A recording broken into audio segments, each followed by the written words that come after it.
Assalamualaikum dan selamat sejahtera. Saya Cikgu Fatihah, cikgu yang akan mengajar awak matematik. Okey, untuk hari pertama ni kita akan masuk bab 1 dulu, iaitu bab nombor nisbah. Okey, di bawah bab nombor nisbah ni kita ada banyak subtopik lain. Jadi kita akan masuk subtopik yang pertama dulu, iaitu integer. Okey, perkara pertama yang awak kena faham dalam integer ni ialah nombor positif dan nombor negatif. Okey, di sekolah rendah awak dah diajar nombor-nombor positif bermula dengan 0, 1, 2, 3. Lepas tu awak masuk kepada nombor yang puluh, 20, 30, 40. Lepas tu awak masuk kepada nombor ratus, 100, 130, 150. Lepas tu 200, 203, 205, 207. Lepas tu awak masuk kepada nombor ribu. Jadi itu semua ialah nombor positif. Sekarang ni bermula daripada tingkatan 1, kita akan perkenalkan kepada awak nombor negatif. Okey, jadi kita tengok dulu apa yang dimaksudkan dengan nombor positif dan nombor negatif. Okey, jadi dekat sini dia bagi tahu nombor yang ditulis dengan tanda tambah atau tiada tanda. Okey, nombor yang ada tanda tambah atau tiada tanda, contoh dia macam positif 2, positif 45 atau 2 dan 45, yang ni yang tiada tanda, dikenali sebagai nombor positif. Itu untuk nombor positif. Nombor yang ditulis dengan tanda tolak, misalnya negatif 1, negatif 10, ataupun awak ada negatif 15, negatif berapa lagi, 350. Itu semua ialah nombor negatif. Okey, jadi kenapa kita kena tahu nombor positif dan nombor negatif ni? Sebab apa? Sebab dalam dunia ni kita kadang-kadang kita ada benda yang bertentangan. Contoh dia macam suhu. Kita ada suhu panas, kita ada suhu sejuk. Kita ada contoh kenderaan. Ada kenderaan yang bergerak ke kiri, ada kenderaan yang bergerak ke kanan. Jadi dia bergerak ke arah yang bertentangan. Jadi kita gunakan nombor positif dan nombor negatif untuk faham situasi yang bertentangan ni. Okey, jadi kita tengok contoh yang ada dalam buku teks. Dia bagi suhu. Okey, yang pertama, suhu di gurun. Suhu di gurun ialah 45 degree Celsius dan ditulis sebagai 45 atau 45. Okey, bila ada tanda positif ataupun tiada tanda, kita faham suhu ni panas. Bila contoh macam awak selalu tengok sekarang ni COVID-19 kan, suhu mesti di bawah 37.5. Jadi 37.5 tu panas lah. Okey, jadi kalau yang contoh macam yang kedua ni, suhu glasier ialah 10 degree Celsius di bawah 0 degree Celsius dan ditulis sebagai negatif 10. Okey, negatif 10, sebab dia ada nombor negatif dekat situ, kita faham itu sejuk. Suhu yang sejuk.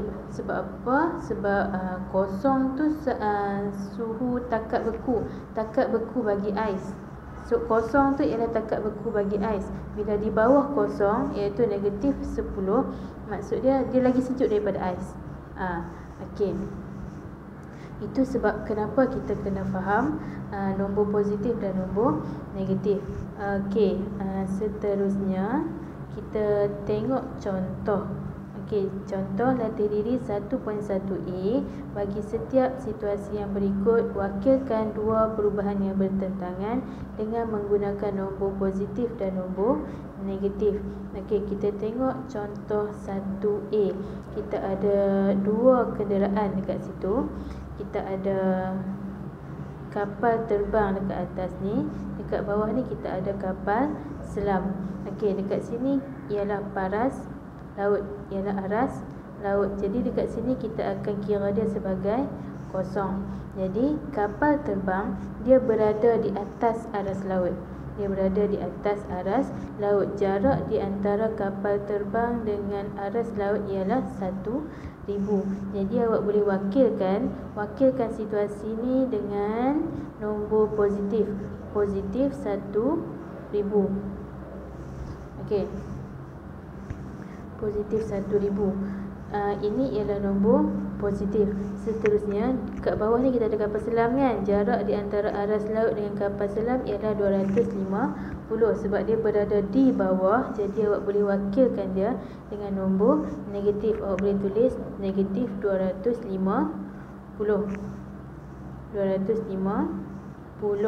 Okey, itu untuk contoh yang pertama. Kita tengok pula contoh yang kedua.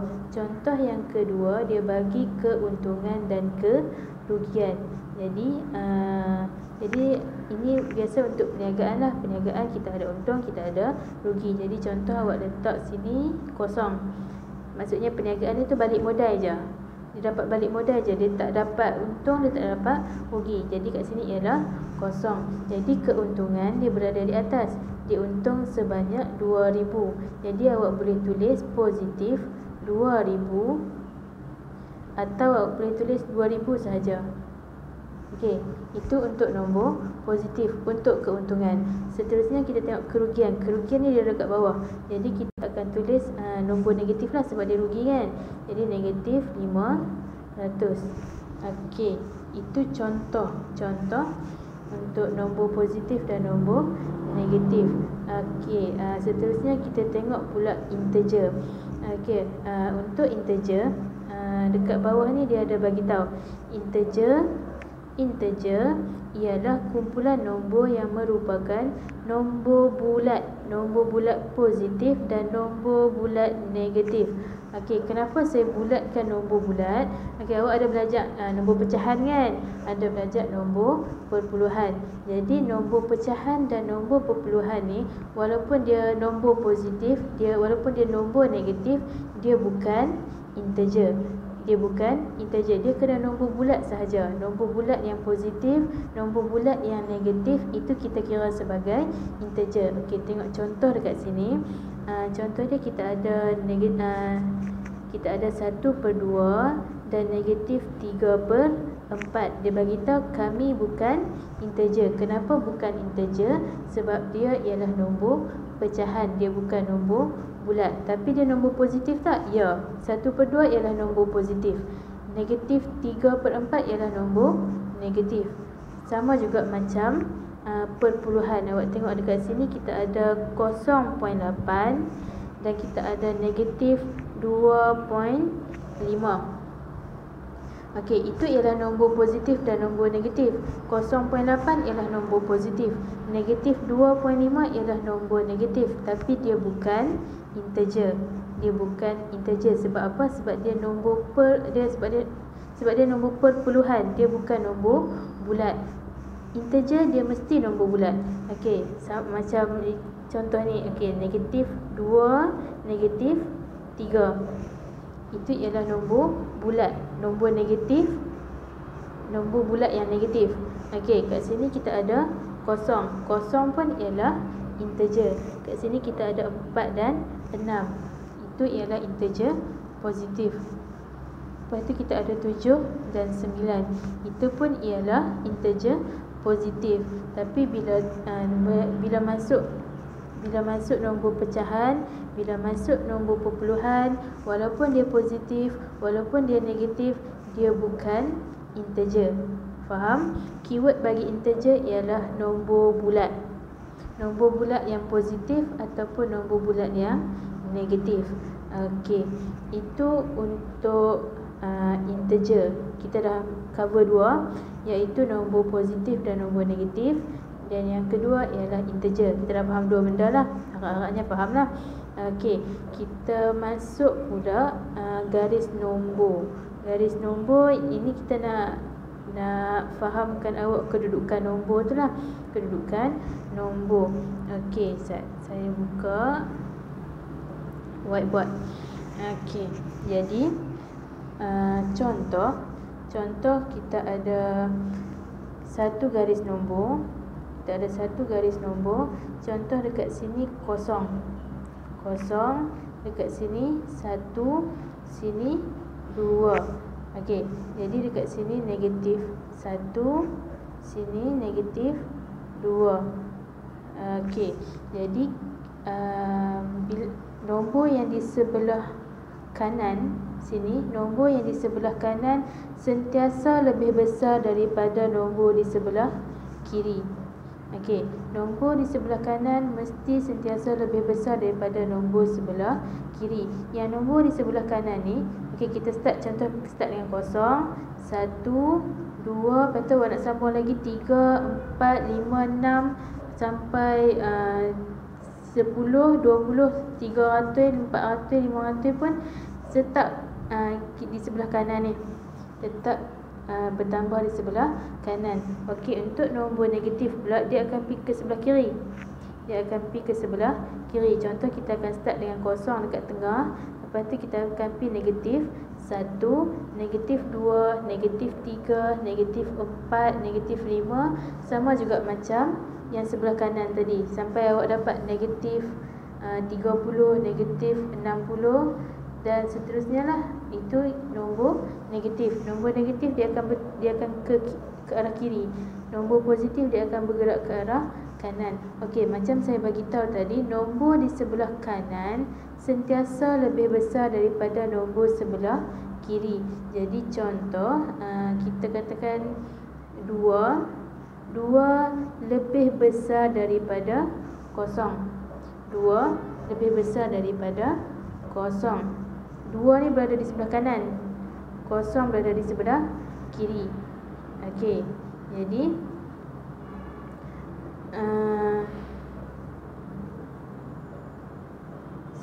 mana dia? Okey, jadi kita tengok pula yang negatif. Yang negatif sama juga macam kes tadi, nombor yang di sebelah kanan sentiasa lebih besar daripada nombor di sebelah kiri. Maksud dia, contoh kita ambil 0 dengan negatif 2. 0 mesti lebih besar daripada negatif 2. Okey, jadi negatif 1 lebih besar daripada negatif 2. Okey,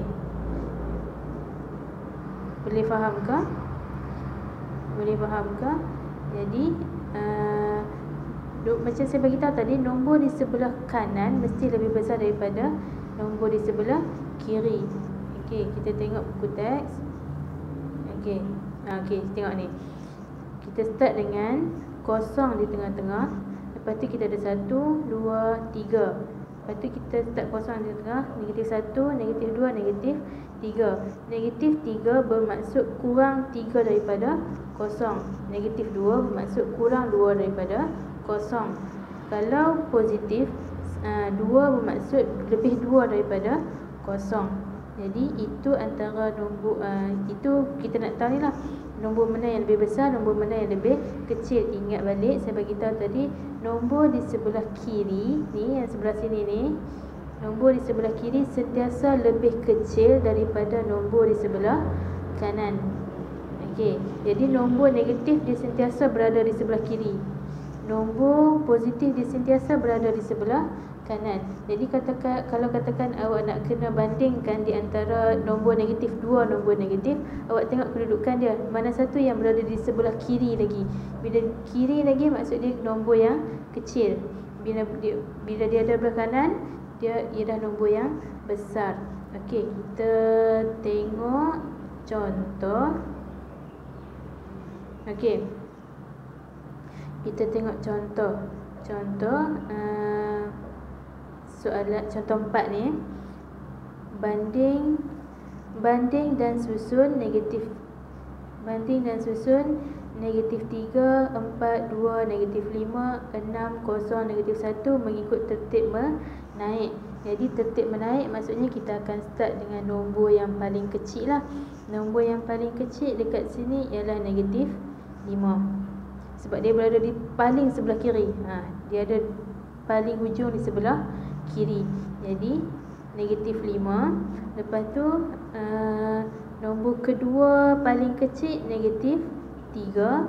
Lepas tu negatif 1, negatif 1, 0, 1, 2, 4. Okey, itu untuk tertib menaik. Kalau B ni pula, kita tengok yang B. Banding dan susun negatif 4, 3, 2, 5, negatif 1, negatif 2, negatif 1 dan negatif 5 mengikut tertib menurun. Ikut tertib menurun. Menurun maksudnya kita akan start dengan nombor yang paling besar. Nombor yang paling besar dekat sini ialah 5. Lepas tu kedua paling besar 3, 2, negatif 1, 2, negatif 4 dan negatif 5. Okey, itu susunan nombor.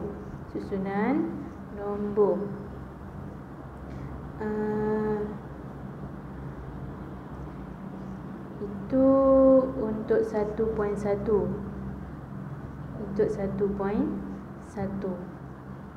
Itu sahaja untuk 1.1. Maksudnya awak kena tahu nombor positif, nombor negatif. Yang kedua, awak kena tahu integer positif, integer negatif. Dan yang ketiga, awak kena tahu susun integer mengikut tertib.